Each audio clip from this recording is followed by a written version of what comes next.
సంస్కృతాధ్యయనం శీర్షికన అజంత పుంలింగ శబ్దాలలో నేడు మూడవ శబ్దము ఉకారాంత గురు శబ్ద. గురు గురు గురవ. హే గురో హే గురు హే గురవ. గురుం గురు గురూన్.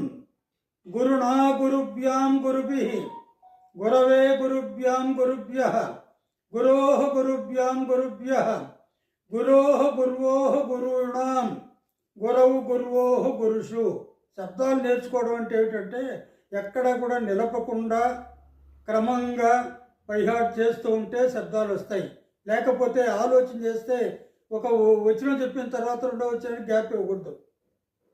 ఏం చెప్పిన గురుహు గురు గురవ. హే గురు హే గురు హే గురవ. గురుం గురు గురూన్. గురుణా గురుభ్యాం గురుభిః. గురవే గురుభ్యాం గురుభ్యః. గురోః గురుభ్యాం గురుభ్యః.